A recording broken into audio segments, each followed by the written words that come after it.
written in their memorandum. Our position is, of course, none of the factors apply except perhaps number 4, which is the one they're relying on, dangerous offender whose behavior indicates little or no regard. Our position is, at a minimum, that one of the factors you have to look at there is whether consecutive sentencing is necessary under the circumstances. And in this situation, we would argue that due to Mr. Guy's age at the commission of these crimes, he'll be in his late 70s before he's eligible to get out, even with concurrent sentences. So our position is that consecutive sentences are not, in fact, necessary in this case under the circumstances. If he does make it 51 years in prison and gets out when he's, let's see, as I said, in his late 70s, he would no longer be the danger that you might think that the state might argue that he is now. So we would ask this court to run all sentences concurrently. Thanks, sir. All right. So including the arguments that we've heard today from the parties, as well as the additional victim impact that's been received, I want to begin by citing 4035-102, and the court is required in sentencing decisions to consider the principles of sentencing. The first one, and number 1, says every defendant shall be punished by the imposition of a sentence justly deserved in relation to the seriousness of the offense. And I think that principle carries a lot of weight with the court in today's sentencing. Now, there's other principles as well, including that should be consistent with across the board for everyone, so you eliminate unjustified disparities among persons. And also, you want to provide effective deterrence to the community. You consider defendants with lengthy criminal histories more closely, and take steps to encourage rehabilitative efforts when possible. And sentences should exclude all considerations such as race, gender, creed, religion, national origin. And in recognition that prisons are full, then crimes against persons are generally considered more substantial and weighed more in favor of confinement. And so looking at all that, the court first considers the manner in which these sentences should be served. Obviously, the murders are automatic life sentences. And so the only thing the court has to determine concerning the manner of any of these sentences are the abuse of a corpse charges, and those are Class E felonies. The court does find beyond reasonable doubt that the defendant is, in fact, a Range 1 standard offender because he has no prior felony history. And so the potential range of punishment on each of those counts is 1 to 2 years in prison at a 30% sentencing rate. The court does find that the defendant does not have a long criminal history. It's a clean criminal history, so that does not justify confinement on those counts. Is it necessary to avoid deprecating a serious offense? I do find that that factor applies in this case and weighs heavily toward confinement. This wasn't just an abuse of corpse where somebody kills somebody during a robbery, goes out and sets their bodies on fire or tries to bury them. This was the most extreme form of abuse of a corpse I've seen in 25 years. Hopefully it will be the most severe that I've seen in my entire career, however long that lasts. And so I do think that that factor alone warrants confinement on the abuse of the corpse counts. The others I don't think really apply, other than does he have potential for rehabilitation or treatment. In this particular case, I don't see any potential rehabilitation in Mr. Guy. I was watching him during the trial. He showed absolutely no remorse or despair at seeing what he had done. Quite frankly, Mr. Guy, you look like you're kind of proud of what you had accomplished. And so I think we could have 500 years to try to rehabilitate Mr. Guy and be unsuccessful. So I think that factor as well weighs toward confinement in those counts as well. Now, as I stated, there's been no argument for enhancement factors, and I don't think any of them would apply. The enhancement factors are merely advisory. The court is not bound to those. It's not like you do some math equation and, well, we got 3 enhancement factors and no mitigation factors, and then you do some type of equation. It doesn't work that way. In this case, just looking at the facts alone, it would warrant a sentence at the top of the range in each of those counts. The mitigation that's been presented really consists of the fact that the defendant has no prior criminal history, which I do find is true in this case. However, I think it's greatly overwhelmed by the evilness of the actions of Mr. Guy in this case. So I do think a sentence at the top of the range in each of the abuse of corpse is warranted, as well as confinement.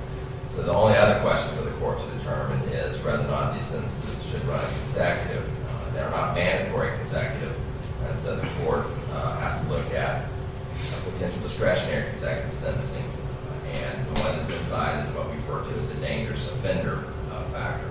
And not only does the court have to find that a person is a dangerous offender whose behavior indicates little or no regard for human life, which I do in this case. He had no hesitation about committing a crime which risk of human life is high. In fact, that was his goal in this, was to end human life.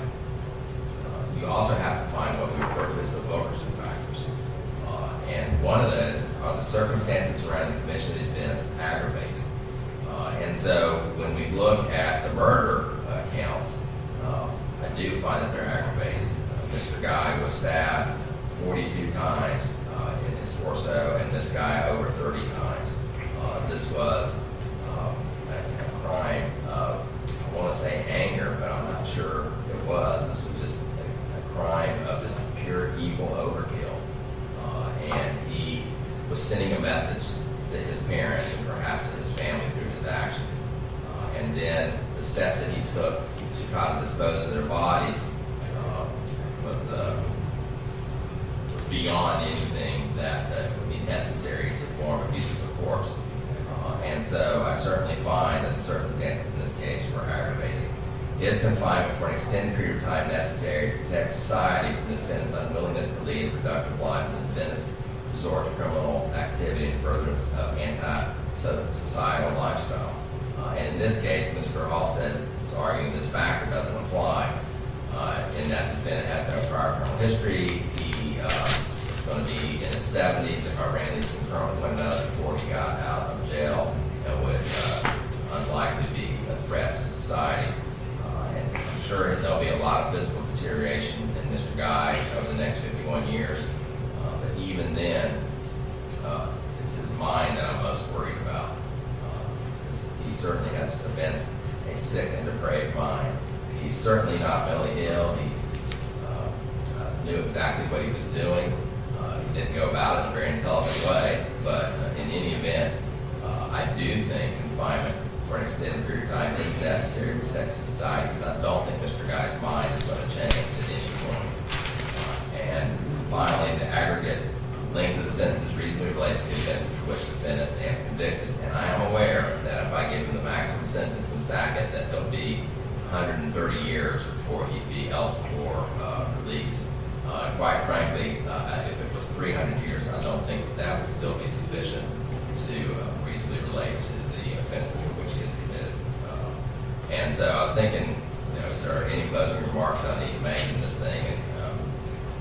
And there's not a whole lot for the court to say. The case really speaks for itself. Mr. Guy, I think, thinks he's a lot smarter than he really is. And some of the things he said in this letter that the state has presented, where he's threatening to blind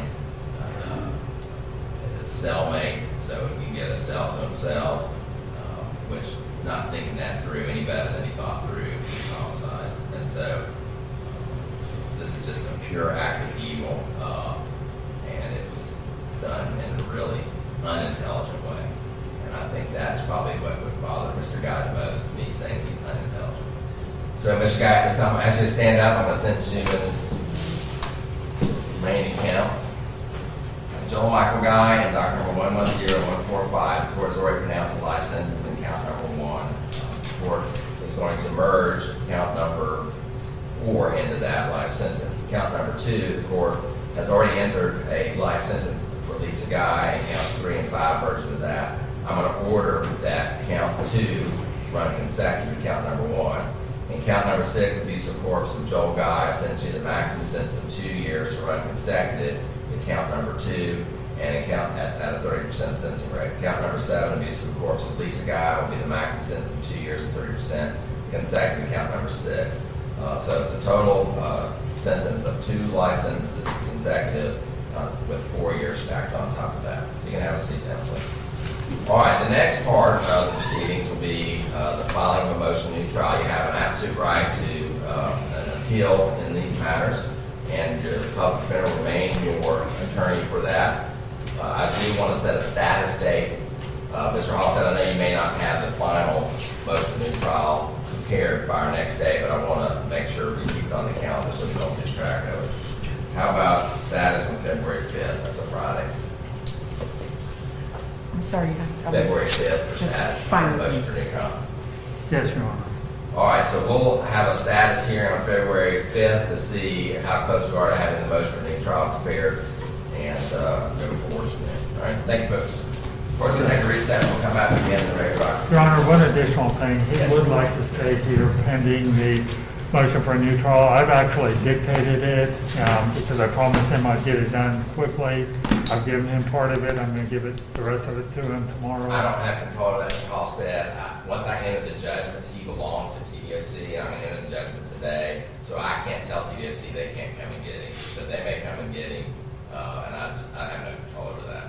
Based on prior discussions, he may end up waiving his right to be brought back. I'll discuss that with him, but we'll do that in writing. Okay, yeah, I think. Okay, Thanks, sir. thank you. Thank you, Your Honor.